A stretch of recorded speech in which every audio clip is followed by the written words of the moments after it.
Queridos irmãos e irmãs, bem-vindos à nossa EBD Online, a Escola Bíblica Dominical da Primeira Igreja Batista em Divinópolis. Que bom ter você conosco. Venha para mais um estudo da Palavra de Deus. Hoje a nossa lição será sobre o Espírito Santo. Eu quero destacar com você 3 aspectos dessa doutrina relacionadas com a vida do crente.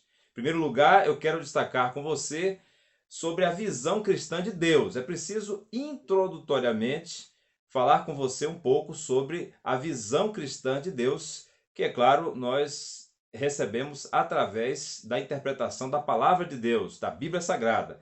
Em segundo lugar, eu quero estudar com você sobre o Deus Espírito Santo, quem ele é, sobre a pessoa divina do Espírito Santo. E por último, terceiro lugar, eu quero estudar com você sobre a obra do Espírito Santo na vida do crente. É muito importante, então, que você, para compreender como é a atuação do Espírito Santo em sua vida, parta de uma visão cristã de Deus, para que você possa ter uma compreensão geral, conheça mais sobre o Deus Espírito Santo, a terceira pessoa da Trindade, vamos estudar o que é a Trindade, e então você possa ter segurança para saber sobre a atuação, sobre a presença, sobre o poder do Espírito Santo na sua vida. Vamos começar então?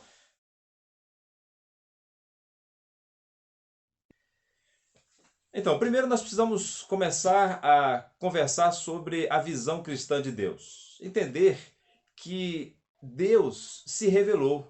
O Deus cristão é um Deus revelado. Ele quis mostrar quem ele é, quis falar de si, demonstrar como ele é e como ele age. A partir desta revelação, o agir de Deus e a sua comunicação com o ser humano, é por isso, então, que nós conhecemos a Deus. Então, de princípio, nós já podemos estabelecer aqui um ponto muito importante. Deus está além da nossa razão. Nós não podemos compreender tudo sobre Deus. Só podemos compreender aquilo que ele revelou com o propósito de que o conheçamos. Então, é muito importante você entender que existe na fé cristã a dimensão, o aspecto do mistério, ou seja, aquilo que vai além da nossa compreensão, da nossa razão. Não quer dizer que a nossa fé é irracional. Só quer dizer que a nossa fé compreende uma dimensão que vai além da razão, que é transracional, que transcende aos nossos limites racionais. Aquilo que Deus revelou, que se deu a conhecer, que está registrado em sua palavra, nós temos segurança de que é suficiente para o nosso relacionamento com Deus. Precisamos entender também que Deus é espírito. Esse é um outro aspecto da visão cristã de Deus. Ele é diferente da matéria, da natureza, da criação. Ele criou tudo a partir do nada. Então, o relacionamento com um Deus que é espírito, de fato, impõe sobre nós um limite. Ele é invisível, nós não podemos ver, não podemos tocar, mas sabemos que ele é real. Essa é uma outra dimensão que você precisa incluir no seu estudo sobre quem é o Espírito Santo. Um outro aspecto sobre a visão cristã de Deus é que Deus é um. Ele é único. Só existe um único Deus vivo e verdadeiro. Nós somos totalmente contrários à crença no politeísmo, na existência de vários deuses. Nós cremos que Deus é um. Contudo, nós cremos que Deus se manifestou na história, primeiro como Deus Pai, depois como Deus Filho e então como Deus Espírito Santo. Esta tríplice manifestação de Deus na história levou os homens e mulheres de fé que conheceram a Deus através de experiências na história e depois através da sua palavra, a compreensão de que Deus é um Deus triuno. Veja, o primeiro, Deus se manifestou na história. A isso os teólogos deram o nome de Trindade, essa tríplice manifestação de Deus na história. Mas o fato dele ter se revelado de maneira tríplice ao longo da história não quer dizer que primeiro ele era um, depois ele se somou com mais um e então se tornou 3 quando um outro Deus entrou na história. Não, ele sempre foi um Deus triuno. A triunidade é o tríplice modo de Deus existir. Ele sempre existiu como Deus Pai, Filho e Espírito Santo. mas na história ele se revelou primeiro como Pai, depois como Filho, depois como Espírito Santo. Nós entendemos que na história Deus primeiro se revelou como Deus Criador. Não quer dizer que o Espírito Santo não existia, que o Filho, Jesus Cristo, não existia. Ele é desde o princípio, mas o Pai anunciou a vinda do Filho, anunciou que enviaria o Filho.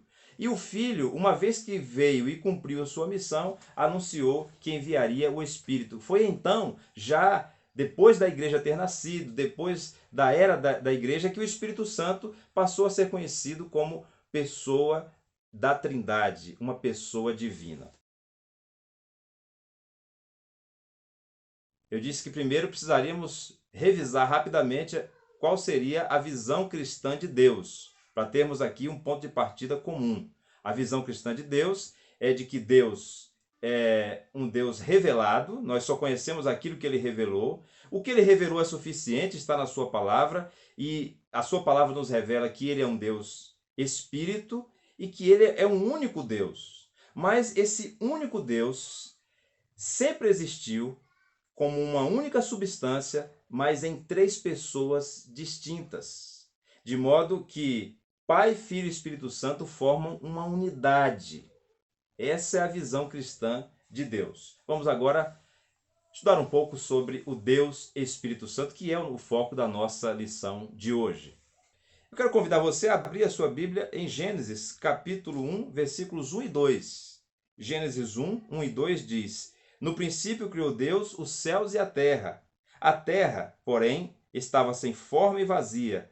Havia trevas sobre a face do abismo, e o Espírito de Deus pairava sobre a face das águas. Uma primeira menção ao Espírito de Deus. Mas ainda no capítulo 1 nós temos um outro sinal dessa revelação de Deus, que viria a ser plena depois que Jesus enviou o Espírito Santo. Ainda no capítulo 1, versículo 26, nós temos: façamos o homem à nossa imagem, conforme a nossa semelhança.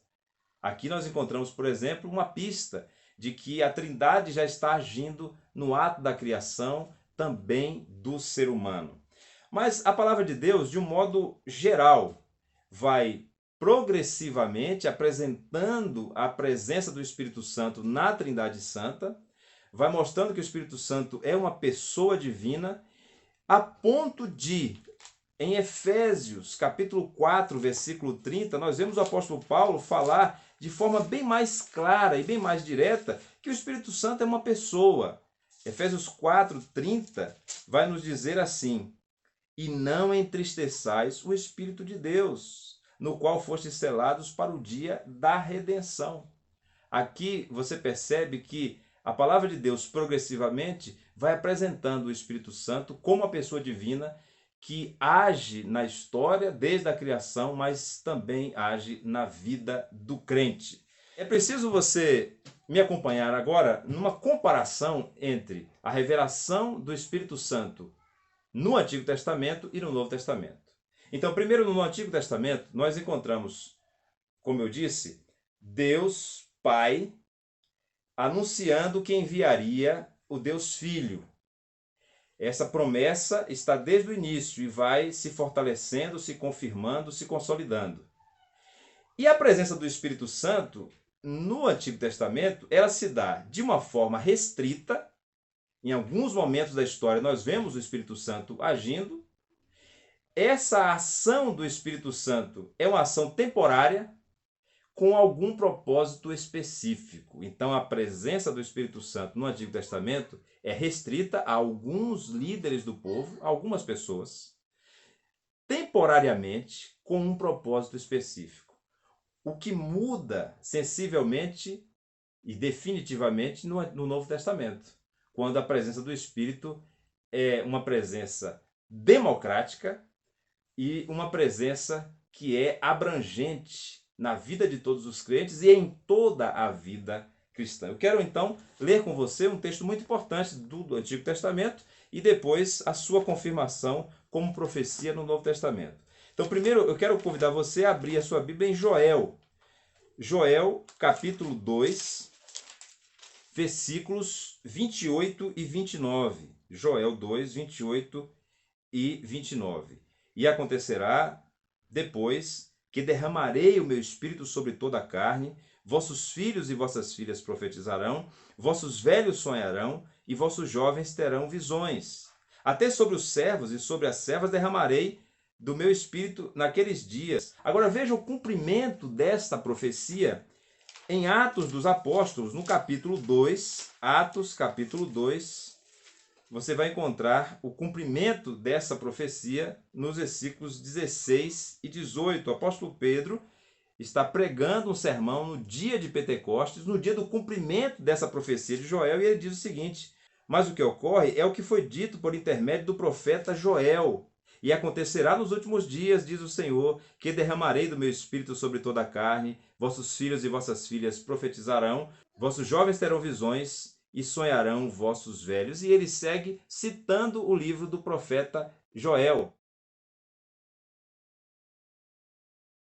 Nós vemos então que a presença do Espírito Santo é uma presença democrática, o derramamento foi geral sobre todos, sobre homens e mulheres, sobre servos e livres, sobre velhos e jovens. Todos então receberam esse dom, esse presente de Deus, porque o Espírito Santo age na vida do crente primeiro na sua conversão. Seria impossível pensar num cristão que não passou primeiro por uma experiência com o Espírito Santo. Eu quero então chamar a sua atenção para a confirmação de que a presença do Espírito Santo não é restrita a apenas algumas pessoas que são mais espirituais do que outras. E isso é muito importante que você, a partir de agora, não tenha mais dúvida, que você possa ter segurança com relação a isso. O Espírito Santo habita no crente. 1 Coríntios capítulo 12, versículo 13, nós encontramos o apóstolo Paulo dizendo o seguinte: pois em um só Espírito todos nós fomos batizados em um corpo, quer judeus, quer gregos, quer escravos, quer livres, e a todos nós foi dado beber de um mesmo Espírito.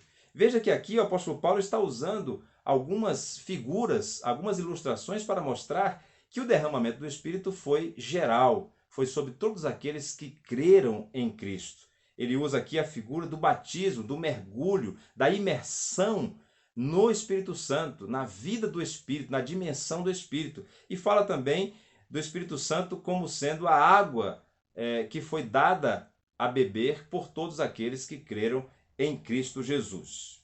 Prosseguimos então a partir daqui, pensando agora sobre a obra do Espírito Santo na vida do crente. Que maravilha saber que Deus é Deus Pai, Filho e Espírito Santo.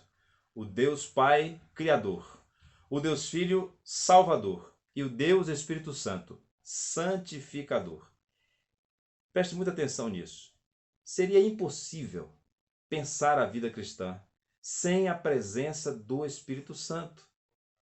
Nós não podemos pensar que essa presença é condicionada às nossas boas obras, ou à nossa fé, ou à nossa boa vontade, ou à nossa disposição em servir, o nosso fervor espiritual, e que o Espírito Santo poderia nos deixar e voltar. A presença do Espírito Santo é a segurança do cristão. Primeiro, porque o Espírito Santo age na conversão. E eu quero chamar a sua atenção para alguns textos que mostram que o Espírito Santo está agindo, primeiro, na conversão. João, Evangelho, capítulo 16, versículo 7 em diante, vem nos mostrar que é o Espírito quem convence o homem do pecado, da justiça e do juízo. É isso que diz o Senhor Jesus Cristo. Falando do versículo 7, mas eu vos digo a verdade, convém-vos que eu vá, porque se eu não for, o Consolador não virá para vós, e se porém eu for, eu vos enviarei. Quando ele vier, convencerá o mundo do pecado, da justiça e do juízo. Do pecado porque não crê em mim, da justiça porque eu vou para o Pai e não me vereis mais, do juízo porque o príncipe deste mundo já está julgado. Então entendemos que o Espírito Santo age na vida do cristão, primeiro na conversão. Mas nós também recebemos como cristãos, no ato da fé, o selo do Espírito Santo. Veja que texto maravilhoso está em Efésios, capítulo 1, versículo 13. Efésios, capítulo 1, versículo 13, nos diz o seguinte: em quem também vós, desde que ouvistes a palavra da verdade, ou seja, desde o ato inicial da fé, o evangelho da vossa salvação, tendo nele também crido, fostes selados com o Espírito Santo da promessa. Selo de propriedade. Selo que garantiria a permanência, a proteção daquele bem adquirido por um senhor. Então este selo demonstra que Deus nos possui com a presença do Espírito Santo desde o ato inicial da fé. Pertencemos então a Deus, estamos selados, temos garantia de que aquele que nos adquiriu irá nos resgatar, nos levar para si no momento oportuno, no dia da glória. Nós também entendemos que o Espírito Santo habita no crente. Ele está desde a conversão, nós estamos selados com a presença dele e ele habita em nós. Eu quero insistir, enfatizar mais uma vez essa questão da habitação do Espírito Santo. Num texto que você pode depois usar como único texto suficiente, necessário, para que você possa mostrar a alguém a visão cristã de Deus e a visão que nós temos sobre a Trindade. João, capítulo 14, versículo 16. João 14, 16 é aquele versículo que basta para que você apresente a visão cristã para alguém. Diz assim: e eu rogarei ao Pai, eu, Jesus, o Deus Filho, está falando aqui nesse texto, e ele vos dará outro consolador. Então, ele, o Pai, e outro consolador. E esse outro aqui, a palavra allo no grego, significa outro da mesma essência. Não outro diferente, mas outro da mesma essência. A fim de que esteja para sempre convosco. A fim de que esteja para sempre convosco. A habitação do Espírito Santo. O Espírito Santo que também está presente em nossa vida no serviço cristão. Eu quero voltar com você para 1 Coríntios capítulo 12. 1 Coríntios 12 nos fala sobre o serviço cristão e fala dos dons do Espírito Santo. Versículos 4 a 8 nos diz assim: ora, os dons são diversos, mas o Espírito é o mesmo. E também há diversidade de serviços, mas o Senhor é o mesmo. E há diversidade nas realizações, mas o mesmo Deus é quem opera tudo em todos. A manifestação do Espírito é concedida a cada um visando o fim proveitoso. Assim nós entendemos que o Espírito Santo está presente também no serviço cristão, capacitando o crente para que ele seja útil na obra do Senhor. E por fim, falando ainda sobre a obra do Espírito Santo na vida do crente, eu quero lembrar a você o texto de Gálatas capítulo 5, versículo 22 e 23. Gálatas 5, 22 e 23 fala da dimensão, a meu ver, mais importante da atuação, da presença do Espírito Santo na vida do crente, que é a geração em nós do fruto do Espírito, que é o caráter de Cristo. Veja que o capítulo 5 de Gálatas vai falar de uma comparação, de um contraste entre as obras da carne, que são naturais. Nós já vimos aqui nesse curso que nós temos uma natureza pecaminosa chamada de carne pelo apóstolo Paulo, e nós vemos que a carne não muda, não melhora e sempre continuará produzindo em nós pecado. Mas uma vez que nós cremos em Cristo e somos transformados, somos regenerados, como vimos quando falamos do novo nascimento, o Espírito Santo passa a produzir em nós o fruto do Espírito, ou seja, o resultado do nosso relacionamento com o Espírito Santo é o caráter de Cristo em nós. Diz assim o texto: mas o fruto do Espírito é amor, alegria, paz, longanimidade, benignidade, bondade. Contra essas coisas não há lei. Nós vimos então, nesta aula, sobre o Espírito Santo, que, segundo a visão cristã de Deus, nós cremos no Deus Pai, Filho e Espírito Santo. Uma só substância, três pessoas distintas. Deus se revelou ao longo da história e, a princípio, ele foi conhecido como o Pai, que enviaria o Filho. Depois que o Filho veio e revelou que era um com o Pai, ele disse: eu rogarei ao Pai, e ele enviará outro Consolador, que habitará para sempre com vocês. Essa presença do Espírito Santo, desde o ato da conversão, selando a nossa vida como pertencentes a Cristo, que irá nos resgatar, ou seja, na sua volta, nós seremos ressuscitados juntamente com Ele.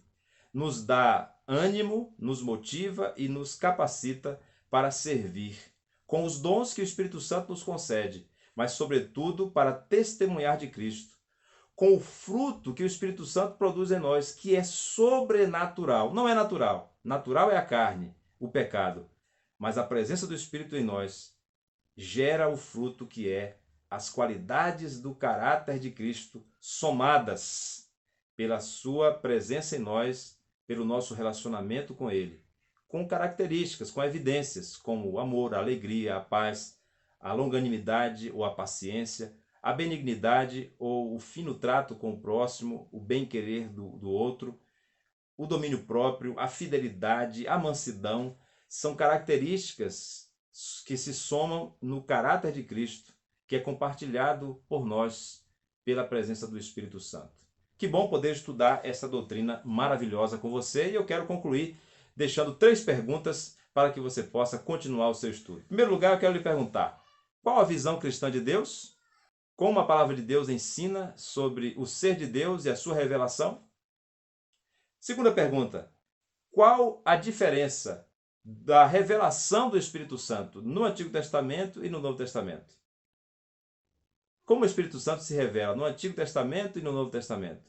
E por último, qual a obra que o Espírito Santo realiza na vida do crente? Você pode se lembrar de alguns aspectos desta obra, da atuação, da presença do Espírito Santo na vida do crente? Ficam então essas 3 perguntas para que você continue os seus estudos, e nós estamos aqui, continuamos à disposição para estudarmos juntos a palavra de Deus. Que Deus abençoe a sua vida.